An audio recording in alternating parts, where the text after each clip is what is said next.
Ladies and gentlemen, good day and welcome to Welspun Specialty Solutions Limited Q1 FY26 earnings conference call.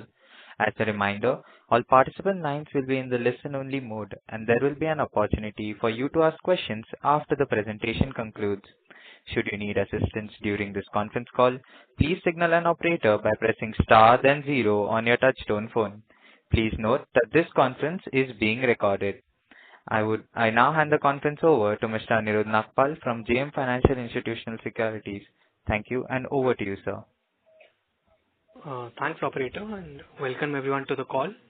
I will first thank Welspun Specialty Solutions Limited for giving JM Financial the opportunity to host today's call. So, without much ado, I'll hand over the call to Mr. Salil Bawa, Head Investor Relations, Welspun Group, to introduce the management. Over to you, Salil. Thank you, Anirudh, and good afternoon to all of you. On behalf of Welspun Specialty Solutions Limited, I welcome all of you to the company's Q1 FY26 results earnings call. Along with me, we have with us today Mr. Anuj Burakia, Chief Executive Officer and Whole-Time Director, Mr. Naveen Agarwal, Chief Financial Officer, Mr. Gautam Chakrabarti, Head Investor Relations, Welspun Corp. We hope you have had a chance to review the investor presentation that was filed with the exchanges. The presentation is also available on the company's website. During today's discussion, we may be making references to this presentation. Would request you to take a moment to review the safe harbor statement in our presentation also. As usual, we'll start the forum with opening remarks by the leadership team, and then we will open the floor for your questions. As the call gets over, should you have any further queries that remain unanswered, post the earnings call, please feel free to reach out either to me or Naveenji or Gautam.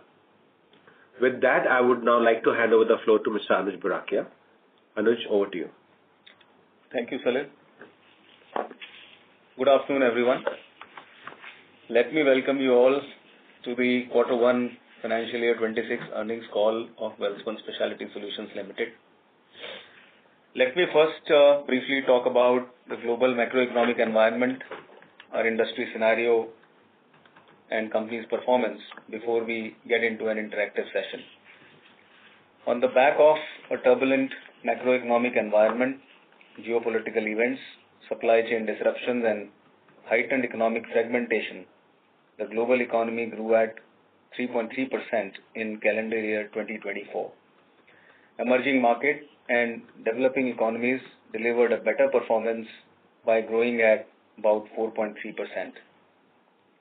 The global economy is expected to maintain a modest growth with a forecast of 2.8% for calendar year 2025 and 3% for calendar year 2026. This growth will be supported by more accommodative monetary policies aimed at ensuring price stability, stimulating economic activity, and boosting employment. To mitigate the impact of protectionist policies, tariff actions, and heightened trade tensions, leaders around the world are undertaking economic interventions and strategic negotiations through dialogue in order to secure favorable bilateral trade alliances and to ease and stabilize global trade. The Indian economy had remained resilient and recorded growth of good 6.5% in financial year 25. As projected by the Reserve Bank of India, it is expected to sustain this growth momentum at 6.5% during financial year 2026 as well. Coming to our company, amidst the volatility and uncertainties with respect to trade actions impacting global demand scenario, Welspun Specialty continues to engage with all the customers in order to address the external scenario in best manner, maintain operational stability, and consistently increase our volumes. As mentioned during our previous interaction, we undertook 5-yearly scheduled maintenance activity of pipe plant planned for 4 weeks during the month of June. It took some extra time for the nature of activity and the perfection it deserved, however, concluded very successfully in mid of July. This is expected to result into substantial improvement in uptime and productivity of pipe plant. This maintenance schedule, however, impacted the production and sales volume of pipe during the quarter. I will also like to update you regarding prepayment of non-cumulative redeemable preference shares of rupees 51 crores, which have been prepaid at a value of rupees 27 crores, resulting into effective reduction of liability of about 24 crores captured in the reserves and surplus. These shares with fair value as on 31st March 2025 of rupees 21 crores were redeemable in the year 2033 and were subjected to an annual finance charge of about 12%. Hence, the differential of rupees 5.8 crores was considered as non-recurring finance cost or finance expense for Q1 FY26. I am happy to share, post this payment, the company has become debt-free. With this backdrop, let me discuss our financials. Total income grew by about 26% year-on-year and about 1% quarter-on-quarter to rupees 211 crores. EBITDA for the quarter stood at rupees 14 crores, while PAT before non-recurring finance expense at rupees 5 crores, more than doubled year-on-year and increased by about 39% quarter-on-quarter. For Q1 FY26, while SS tubes volume stood lower at around 850 tons owing to the planned maintenance schedule, steel products sales volume recorded an impressive growth to about 7,400 tons. The order book of the company at the end of the Q1 stood strong at about 6,500 tons, valued at about rupees 287 crores. Given the external business environment and overall demand scenario, especially export markets, as discussed before, average sales realization and contribution margins have definitely come under pressure, especially with regards to steel products.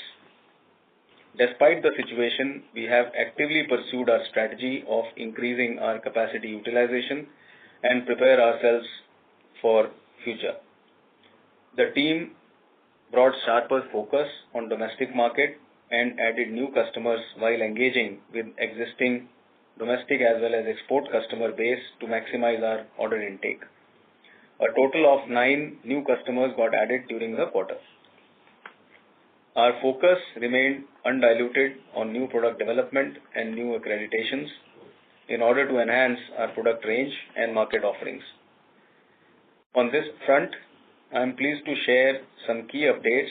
AS9100D accreditation for aerospace, final certification received, which recommendation letter was received in the previous quarter. Grade T91 tubes for boilers, trial order successfully produced and delivered, paving way for company to entry into another value-added steel as well as tube product. The company has launched process of IBR accreditation for alloy steel category bars and tubes and expect to complete the process by Q2 FY26, which is the current quarter. NORSOC M650 certification progress on track, expected completion by Q3 this year. Talking about the rights issue, we have completed the strategic deployment of the proceeds as per the stated objective of debt repayment, process debottlenecking, capability upgrades, working capital augmentation, and other general purposes deemed appropriate by the board. The new bright bar project construction is going on in full swing. Its commissioning is scheduled during Q3 this year, which will add a substantial capability as well as capacity to value-added bright bar product. I am extremely happy to share our yet another significant initiative, the new solar energy subscription, which got commissioned and commenced transmission of power effective June 2025. The proportion of renewable electricity increased from 31% during financial year 25 to about 36% during April-June quarter. We expect share of green power in our total electricity consumption during financial year 26 to exceed 75%. Such initiatives will go a long way in not only supporting our internal ESG and sustainability objectives, but also preparing the company to remain ahead of curve when the policies on carbon emission related levies expected from various countries like European CBAM will start coming into force. We do expect stability in the market in the days to come, and given our focus on our core competency coupled with higher capacity utilization, I believe we will enhance our performance significantly in the forthcoming quarters. With this, we kindly open the floor for your questions. Thank you. Thank you very much. We will now begin the question and answer session. Anyone who wishes to ask a question may press star and 1 on their touch-tone telephone. If you wish to remove yourself from the question queue, you may press star and 2. Participants are requested to use handsets while asking a question. Ladies and gentlemen, we will wait for a moment while the question queue assembles.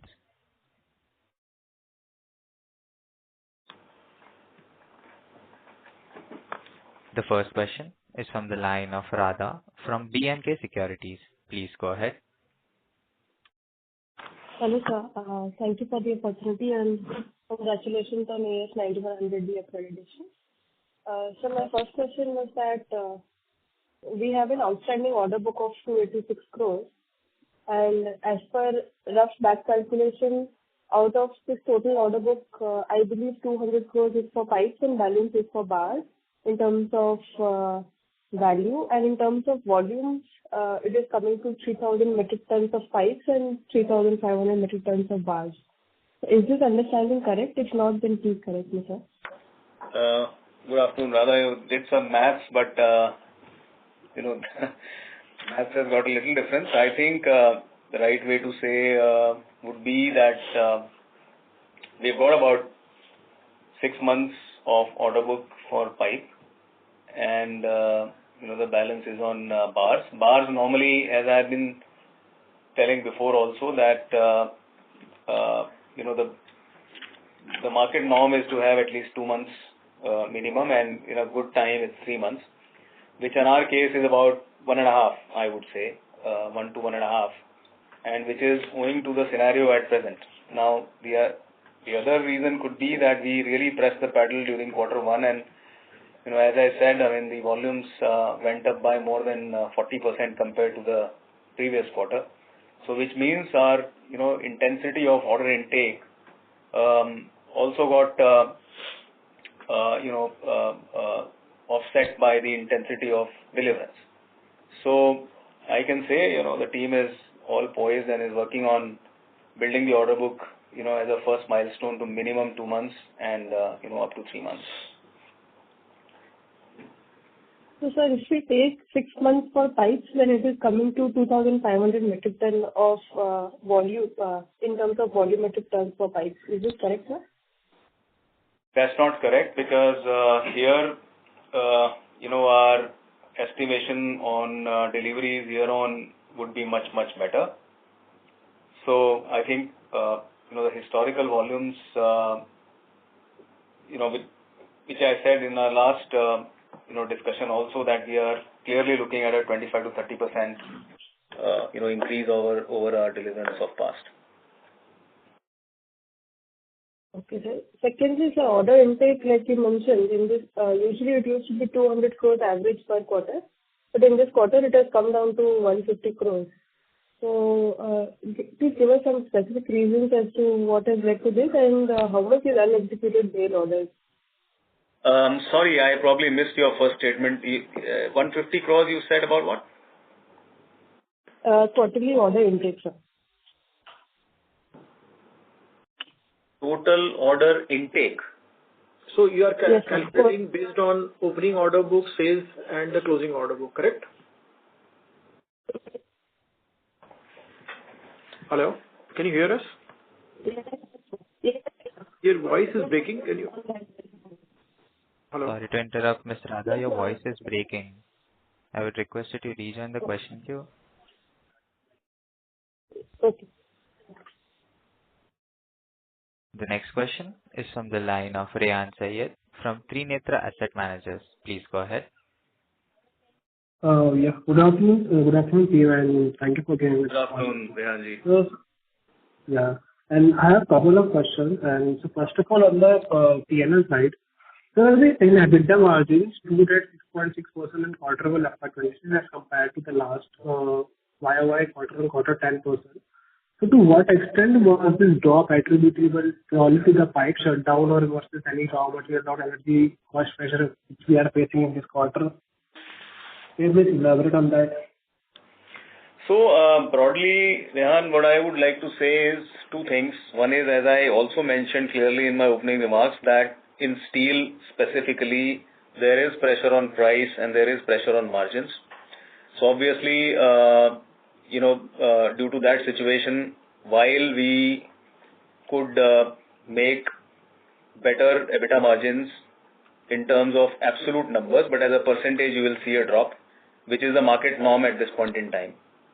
On the pipe, as I said, is because of this scheduled maintenance, though we had expected that, we'll probably be able to do a bit better volume. But let's say there was a clear 1 month, activity on maintenance which was going on. And that's the reason, the high margin, pipe volume got reduced. And that's why you are seeing this, average EBITDA margin going down. So it's simple math. I mean, and considering this as a quarter, as I explained, I mean, the next quarter is definitely on pipe.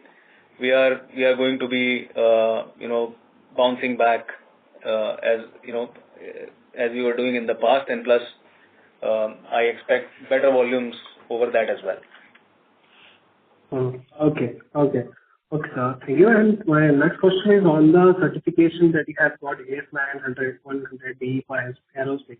So just a bit regarding the opportunity size, what's the plan for scaling in aerospace components, and are there any that you have mentioned in the previous conference, any RFQs or any order under discussion post this exfiltration? Just you can clarify more on this. I think I explained this aspect into deep details in the last call, and so you see, if we take this into two different areas, one is pipe and one is steel, right? On the pipe and tube side, there are customers who are buying directly, the product, and we are already engaging with a few of them, especially on the defense side. We already did some trial business in the past, and now we are actively engaged and expect some business coming our way between quarter 2 and 3, and which could be a strategic, value business. As far as the steel is concerned, AS9100 is an enabler, whereby you see most of the business in large aerospace markets like UK, in US, in Europe, happens through the stockholders. Now, the stockholders prefer to buy from the companies who have got aerospace approval also attached to the product. Then in that case, by maintaining, unity quantity of a product, they are able to sell it for all applications, including aerospace. Okay. So this is like an enabler and will help us in opening the new customers who are fixed on having this approval, in their internal system to approve a supplier, and enhance our volumes with the customers who are buying from us already. Now, if you ask me, the real effect and progress we'll start to see in quarters to come, as currently, the overall scenario is little depressed. Okay. And the last one bookkeeping question from my side, is there any capex plan, like in absolute numbers we are doing for FY26, FY27, we have plans? So FY26, we are very clear. As I said, we are building a new bright bar shop, right? Yeah. And plus there are a few debottlenecking equipment which are coming within pipe plant and some in steel plant, which are not, none of this is targeted to increase our overall, quantity deliverance. They are all in the nature of either adding value to the existing capacity or, debottlenecking of a certain process, as one process out of the complete line of. So I think in this year, our total capital expenditure could go, to the tune of about 40 to 45 crores, out of which major one is going into the Bright Bar shop, which we are building like a very world-class shop, I can say. Okay. Yeah. Okay. That's it from my side. Thank you and good luck for your coming quarter. Thank you. Thanks, Sam. Thank you. Before we take the next question, we would like to remind the participants to press star and 1 to ask a question. Participants who wish to ask a question may press star and 1. The next question is from the line of Radha from B&K Securities. Please go ahead. Hello, sir. Thank you again. Yes. So next question is that, so I was calculating the quarterly average order intake. So usually it is around 200 crores per quarter, but in this quarter it has come down to 150 crores. So what are the reasons for lower order intake in this quarter, and in pipes, how much is unexecuted main orders?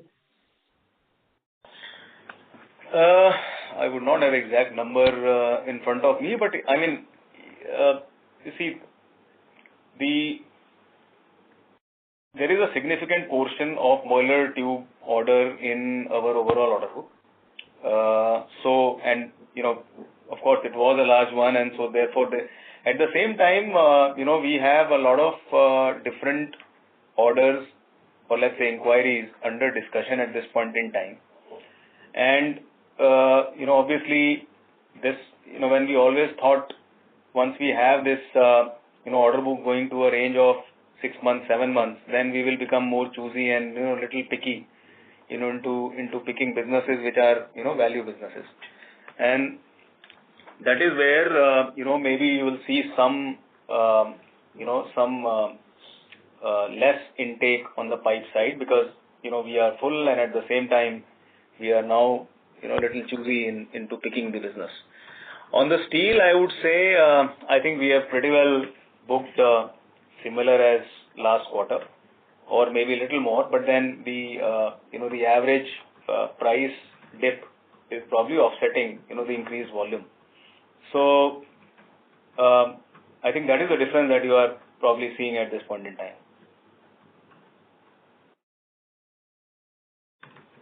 But sir, usually we have a fixed price contract with the customer.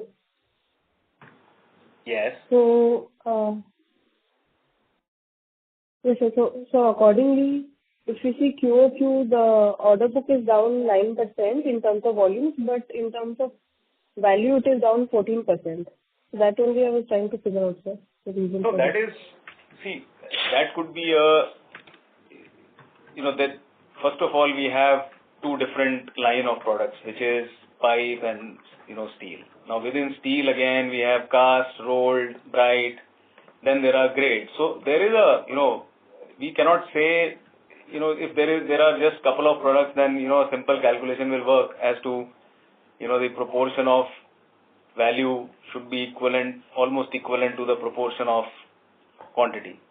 So here it's not the case, The order book that we probably saw in the last quarter, on the steel, 100% of it has been delivered.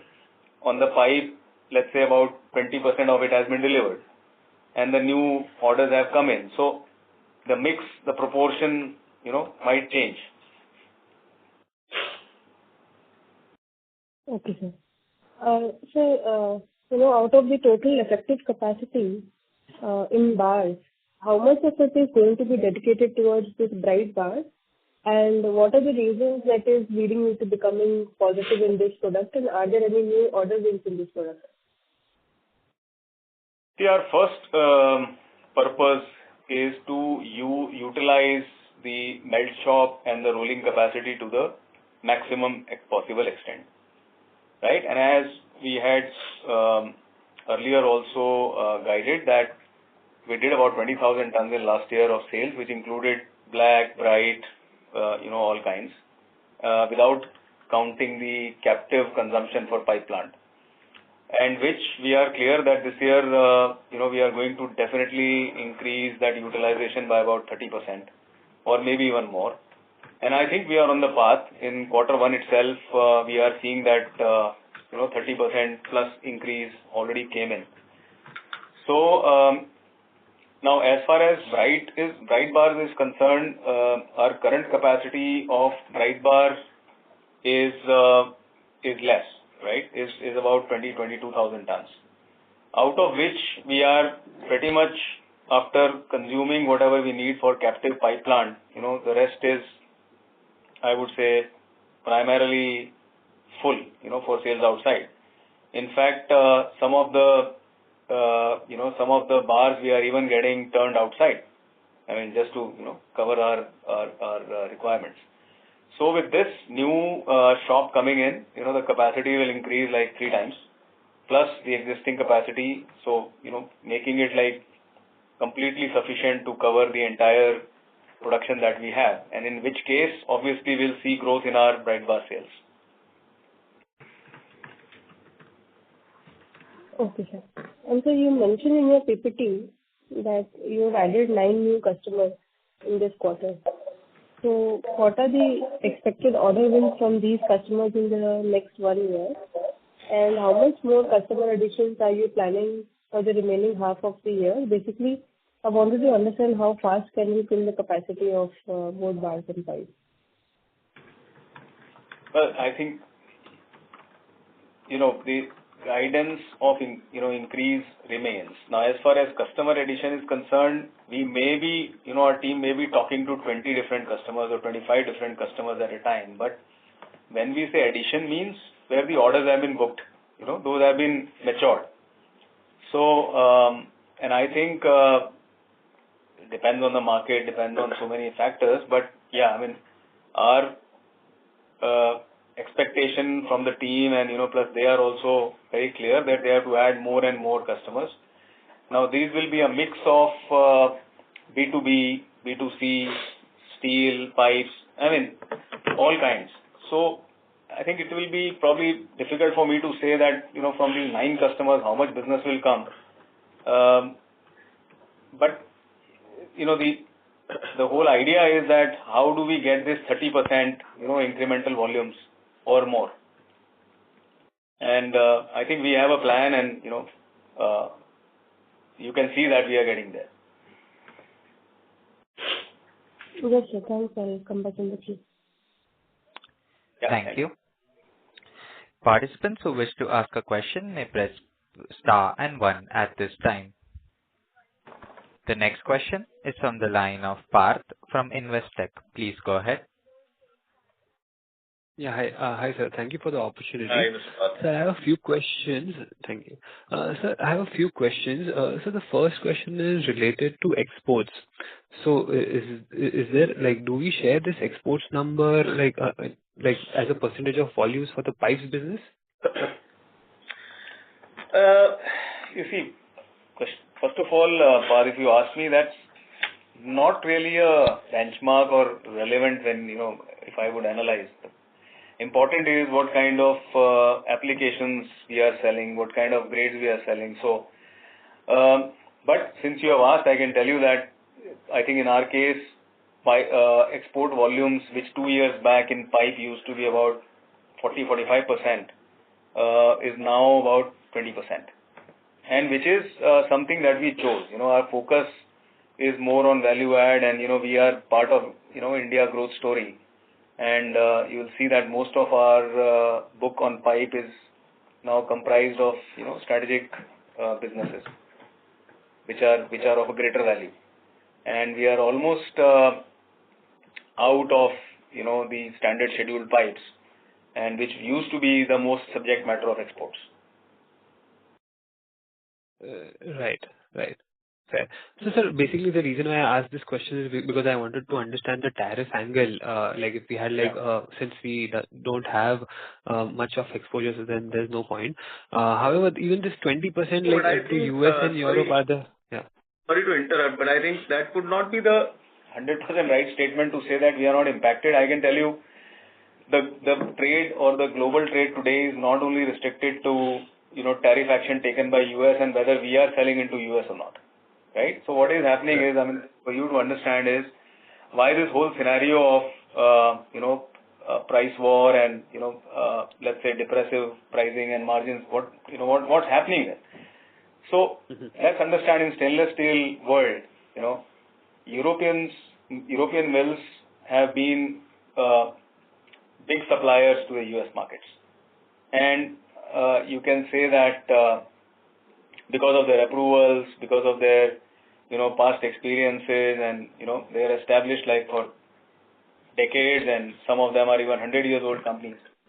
Yeah. And suddenly, everything has stopped because they also are now subjected to 50% tariff, right? Now, with 50% tariff, obviously, those companies are unable to sell into US, and so their prices have gone down more than 20 to 30% on an average in last only 3 months, and which has led to excessive supply in the domestic European market, and which is bringing a lot of effect on the overall stainless steel pricing in Europe, and as a result, pressure on the Indian mills. So, but the better news is, or a good news could be that this is like a pressure situation which has come for a reason. At the same time, if we look at the developments all around, I mean, this is not going to, this is not expected to be a permanent situation, right? So I'm sure there'll be some agreements that will happen over a period of time, and once this gets normalized, things should be back to track. Got it. And sir, one more thing, like these European companies, they do have, so the reason why there would be some pressure on the Indian markets is because these European companies, they do have their operations even in India. And is it that the parent company over there would, tell these guys to lower the pricing for the Indian market? That's not really significant. Even the Indian establishment of a foreign company would operate mostly in like any other company in the Indian scenario. I think the more effect is coming for a reason that a lot of steel used to go from India to Europe. It is still going. I mean, nothing has really stopped, but has come down significantly. And where the supply suddenly increased in Europe, so obviously there is a pushback, and which is what we are seeing at this point in time. Fair enough. Got it. And sir, this one thing about domestic competition for the SS pipes and tubes. So there are like contentions that the pipes which are used for critical applications, like the ones that you make, but our competition recently has got an award for supercritical thermal application, who produces these pipes through piercing technology. So what happens, like, if these products get accepted more in the market, because I don't think besides 4 players there are like any other players who have extrusion technology. So what sort of competition or pressure does it put on us or players who have hot extrusion technology? So I think part market is evolving, and which is a feature of the market, it has to evolve. First of all, I can tell you on pipe and the way the consumption in India is going up, there is enough market, number one. Number two, there is enough market for strategic applications where still there are applications where extrusion is a must.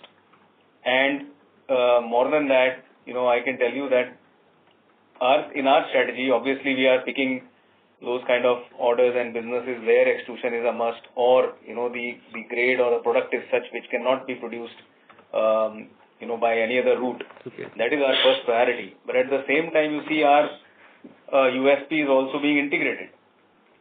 Right? We are quick ones to make a quote, to make a full end-to-end feasibility whether a product can be made or not, and not dependent on a external steel supplier, which is one very important aspect, to help us before we really make a commitment on the pipe.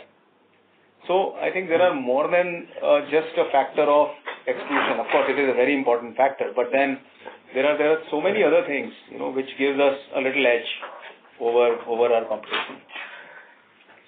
And as far as the piercing products getting into strategic sector, I think we need to really wait as to which all sectors it really gets successful. Though, I mean, I'm not saying that I'm casting any doubt there, but then that is something which is like a new phenomena. So we are also, waiting and watching. Yeah. And at the same time, we have our clear strategy as to, what we need to do. So it's fine. I mean, Fair enough. Sir, and sir, this just one last question. You mentioned that, having a backward integration.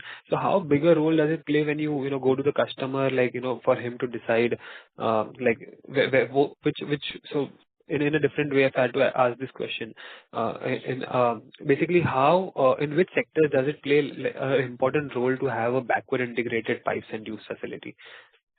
every sector which is conscious on quality and conscious on controls. Take example, we are not a new player in this field, right? There are players sitting, I mean, I'm talking of global market, and India used to import so many, seamless products for various applications all these years, right? It's the Make in India started only about 2 years back or 3 years back, and we are seeing a lot of companies now developing these products in India. So, if you take example of maybe not just thermal, but also, let's say, nuclear, when we started supplying, the pipes for nuclear establishment and for ISRO and things, we got these approvals very fast, basis, we being integrated from end to end. And that gave customers a lot of confidence, that they will be also able to kind of monitor and control their quality under one roof. Mm-hmm. So it does make a lot of, difference. Take an example of EIL. So generally EIL approvals take longer time. I mean, experience of 5 years, 7 years and those kind of things. But when they saw that, here's a plant which is completely integrated end to end, I think our approvals came very, very fast. And same is the case with a lot of export tube approvals that we got. And, let's say, immediate, you can say that most important aspect which these few customers clearly, spelled out is that you being integrated, I mean, gives us a lot of confidence. So I think it is very, very yeah. Understood, sir. Understood. Those are my questions, sir. Thank you so much for answering them. Thanks. Thank you.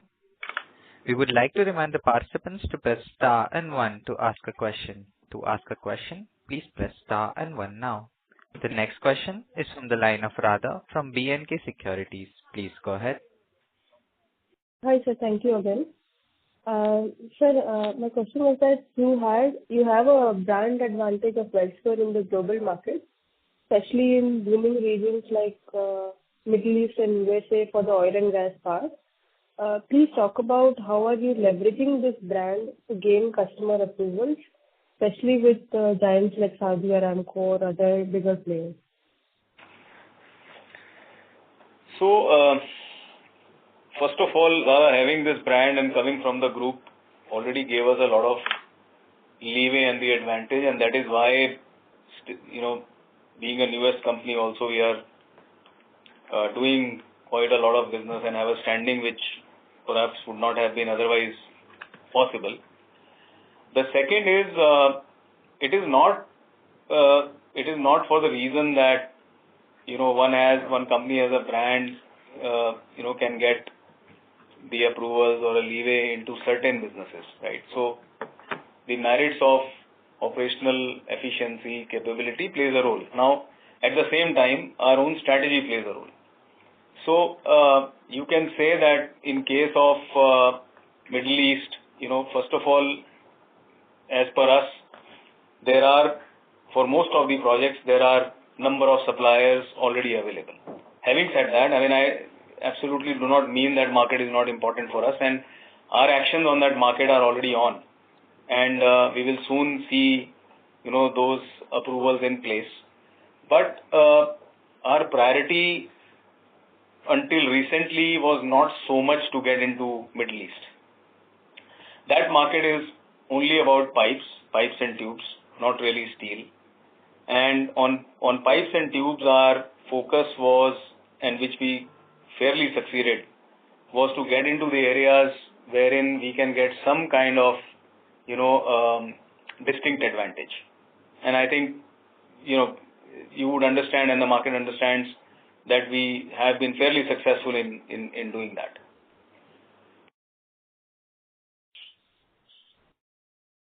Yes, sir.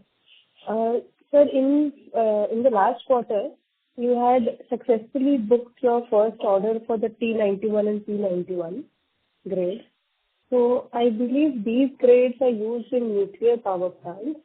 So in that context, for a nuclear power plant, what is the average content of stainless steel pipe required for a 1,000 megawatt large nuclear reactor?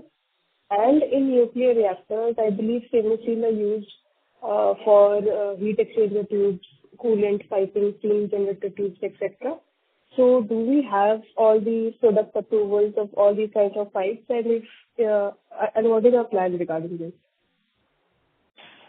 So I'll just first will correct here that T91 is not used in a nuclear reactor. The T91 is used in thermal power plants, and the grade is used not only for tubes but also for various other components which goes through maybe forging route, machining route. So this is a grade which will give us business in tubes as well as in steel. So that is the reason we developed this, and the trial order was supplied for thermal power plant only.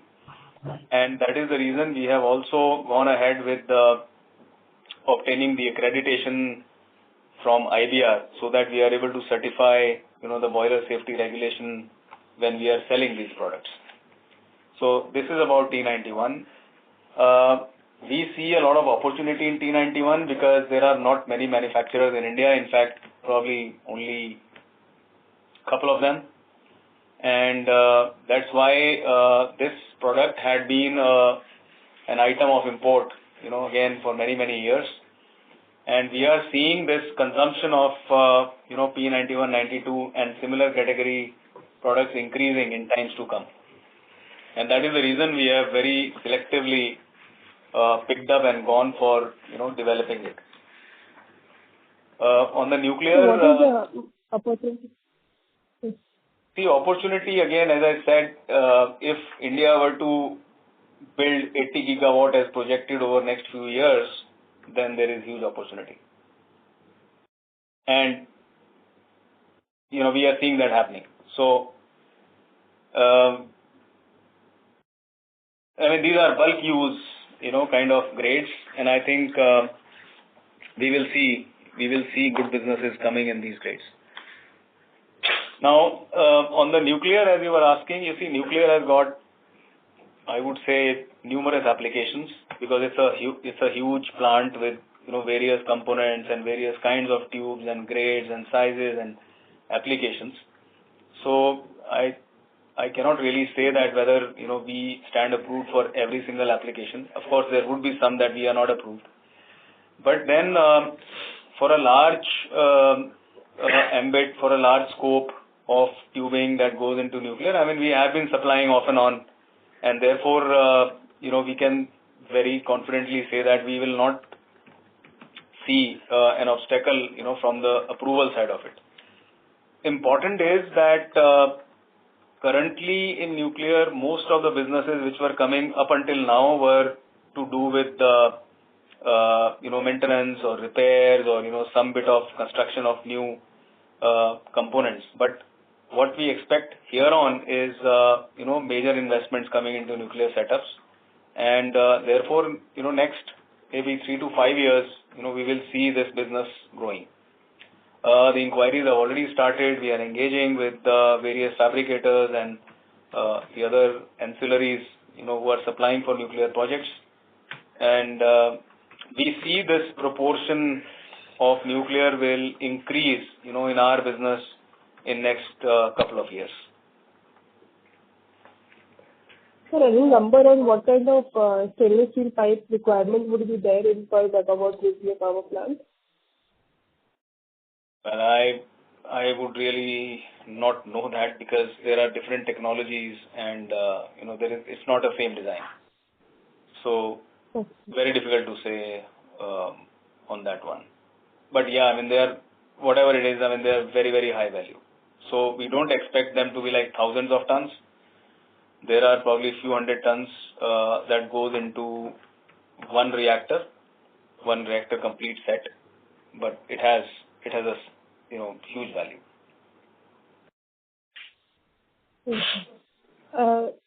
Sir, our order book, like I was asking previously, is generally on fixed price contracts with customers.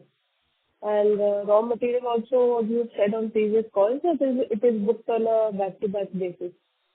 So despite this, there has been some quarters wherein pipe volume mix is same within the quarter. For example, 20% of total volumes have been pipe, let's say in 2 quarters. But still, if we compare on a gross margin per metric ton trend, there has been some reduction on a per metric ton basis. So on the basis of pricing and on the basis of back-to-back booking of raw material, I'm trying to understand what is causing this, sir. And yes, sir, that was the question. What is causing this? No, so I probably explained this few minutes back. You see, why our sales are on a fixed price basis. Our raw material also we book on a fixed price basis.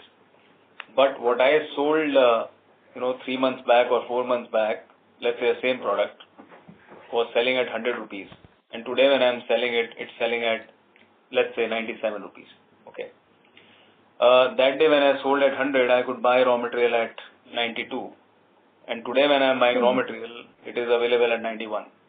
So you see, it is fixed, 91. That day it was fixed at, 90. But if you look at the margin between the sale price and the purchase price of raw material, that has got squeezed, right? And that happens because of the reasons I explained. The supply, increase of supply and decrease in demand. Decrease in demand for the reason of market optimism and increase of supply due to this tariff challenge which is going on at this point in time.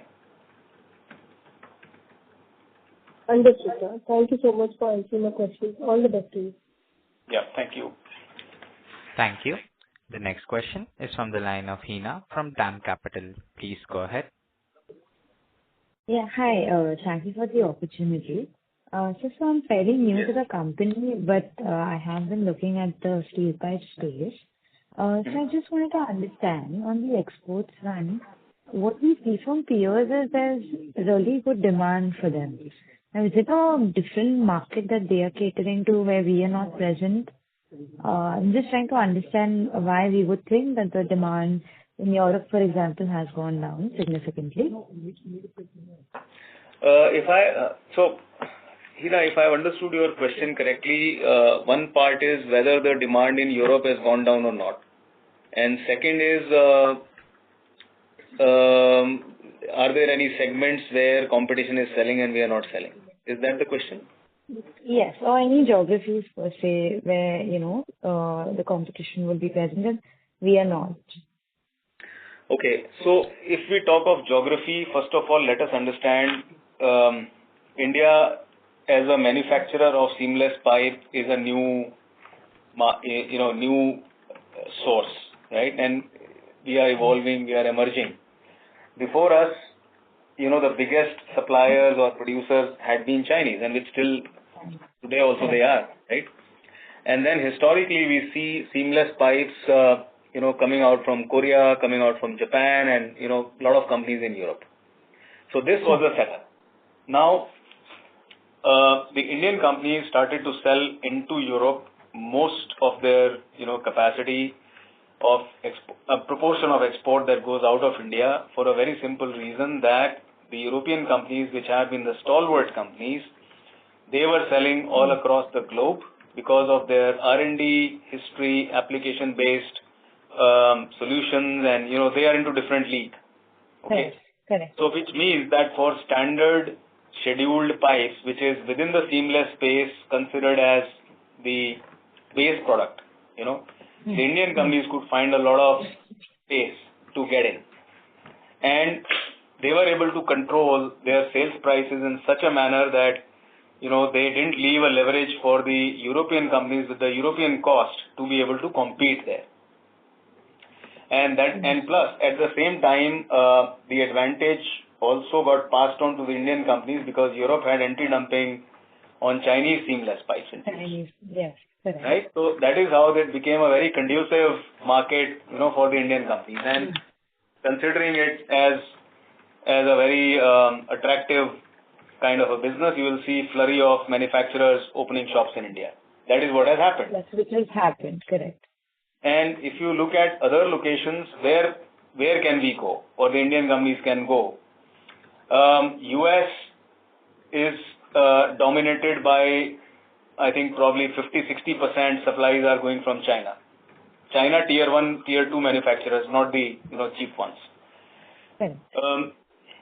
Plus, US has domestic native companies, plus European, Japanese, all companies are selling there, and it's a very, very, you can say, approval-oriented market. So it's not difficult to sell in bulk, the standard pipes as in case of Europe.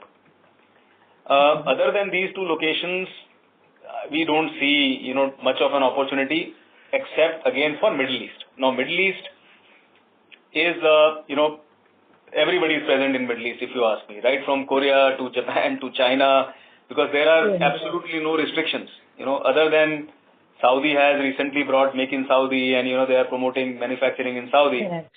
So that is a new phenomenon, and we are also working out our strategy around that. May not be necessarily for stainless steel, but, other businesses. But that is a new phenomenon. But you see, the market size is limited. Only in Saudi, how much can one country consume? And you already see Koreans and Japanese opening the shops, and they are present there. So I think that answers your question as to, so we were selling a lot of pipes into Europe. And as I said that, that was a beginning for us, and we were able to probably at some point in time, we were selling about 70% of our sales into export, and which we curtailed over the last 3 years and, converted that into a value-added sales, instead of doing this competitive, pure scheduled pipes.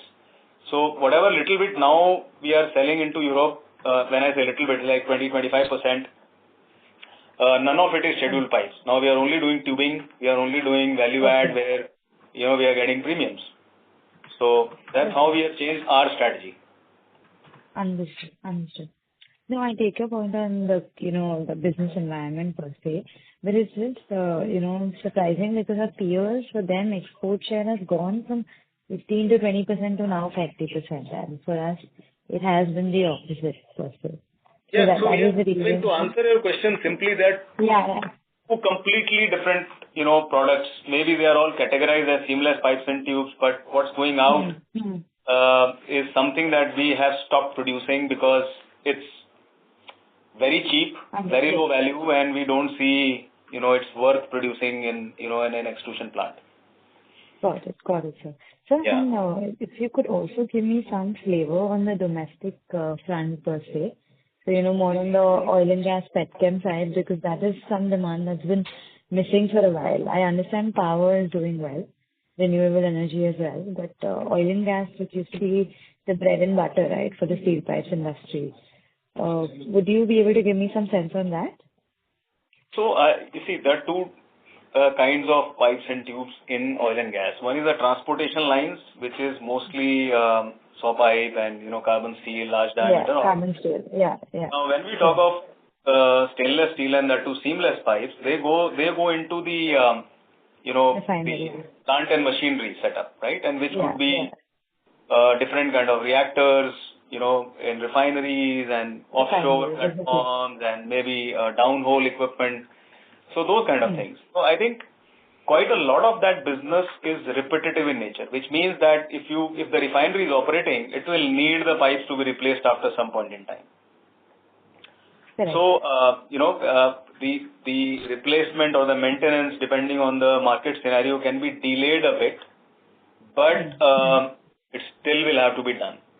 And that business is there. At the same time, you see, for private companies, there is no great restriction or a mandate to only buy from India, right? So, which means that, for them, even the Chinese imports or Korean imports or, imports from other places also open. And despite the duties? Well, yes, but not on all grades and not on all origins. There are restrictions. There are restrictions also of the nature of quality control order. So what we are seeing is that the imports are going down. And I was coming to that, the imports are going down. Now it's not absolutely free as it used to be 2-3 years back. And that's how, the companies in India are also getting business. So, other than what's getting exported, if you see, a lot of piercing mills are selling into oil and gas. Okay. Especially the, standard scheduled pipes wherever they are required. And on the tubing side of it, mostly the tubes are bought by the fabricators who are supplying into refineries. Now, these fabricators are, take for example, Larsen and Toubro, Godrej and Boyce, Anup Industry, Ischek, Gemini. So, these are the fabricators who are supplying into the refineries the made components, and then they buy tubes, from mills like us. Correct. So it's like an indirect supply. And that business is there. I mean, I would say, of course, with a depressed environment at this point in time, even these companies, fabrication companies, export sales have gone down. And that's what is reflecting into an overall scenario. But, I mean, we definitely expect, this to be coming back soon as refineries have to operate and they will need equipment. Correct. So it's fair to assume that there has been some bit of deferment also when it comes to at least the replacement demand per se. So like you said, little depressed environment overall. So that would be fair to assume. Sorry. No, so I was saying it's fair to assume that there is some bit of deferment happening even on the replacement demand. Okay, which should pick up eventually over the next few quarters. Absolutely. We would expect so, yeah. Sure. And so one last question from my end. Would you be able to tell me the capacity utilization number for us in this quarter and for FY25? So FY25 on steel, we utilize, I would say, less than 40-45%. In case of pipe, utilized less than 60%. And in the current year, we expect, at least 25 to 30% increase over our last year volumes. And this is the guidance that we are carrying. I mean, we'll, by the end of the year, we will be able to, in totality, get that kind of utilization increase this year. Okay. Sure, sir. Thank you so much, sir. Those were all my questions. Thank you. Thank you. The next question is from the line of Rahil S. from Crown Capital. Please go ahead. Hi, sir. Good evening. Hi. One of the calls earlier, you had said you were exploring new markets like Mexico and Brazil. So any development on that front? So, we have done our initial working, Rahil. In fact, in that series, we also had South Africa, wherein we could even start some initial business, some of which is also supplied. But you see, all of these markets currently are, in a state of, uncertainty. And every customer out there is defensive. It's little, you can say, conservative in their buying approach. So, till such time, this air around tariffs and, supply chains gets cleared, I think would not be the right time, to make efforts on the new markets.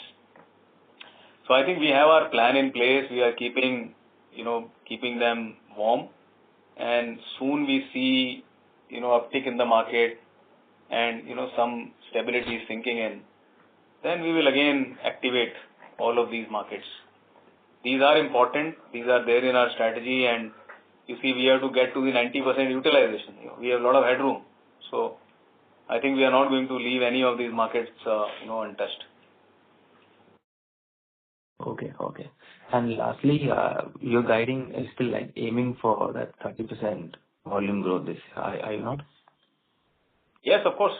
That is definitely on the cards, yeah. cards, and we are very confident of achieving that minimum 30% growth. Does the same apply for value as well, value growth? Is that something you can... See, value-wise, I probably would have been more open and clear in giving that out. But you see, we need to appreciate that the kind of volatility that's existing at this point in time, I mean, probably would not be right, to assume something. So the expectation is that things should improve from here, in which case what you said would definitely be possible. But, price-wise uncertainty and, that still prevails. Mm-hmm. Okay, and then, so does the same go for absolute EBITDA or maybe the margins as well? Is the same situation there as well? Well, difficult to say, but, we'll certainly have better profitability and good numbers, more based on our own utilization, efficiency on cost, better absorption of overheads, So that will give us more margins and definitive margins. Market-related volatility, very difficult to, estimate at this point in time. Maybe we'll have probably better view, clearer view in next quarter. By then, we expect this tariff and other things, to get settled. It can't prolong forever. So whatever has to happen probably will happen, and things will settle by then. Okay, but it's safe to say that the remaining of the 3 quarters will be profitable for the company. Of course, yes. Well, this is Yes. This is very, very clear. Yeah. Okay, sir. Thank you, and all the best to you. Thank you. Thank you. Ladies and gentlemen, as there are no further questions from the participants, I now hand the conference over to the management for closing comments.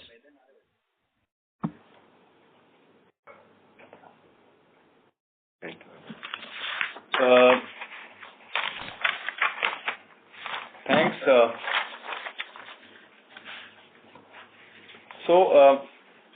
While external challenges stemming from various uncontrollable factors persist, we will continue to prioritize the development and delivery of high-quality products for various applications, focus on increasing customer base and capacity utilization, and further augment operational efficiency.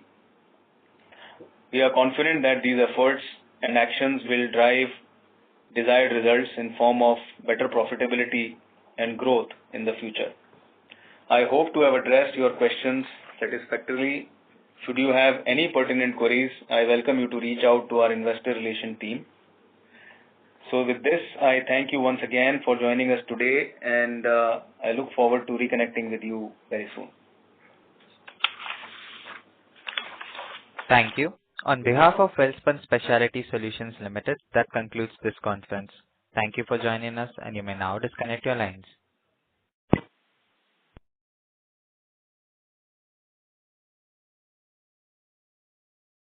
If you found this video helpful, please like, share and subscribe for latest upcoming videos.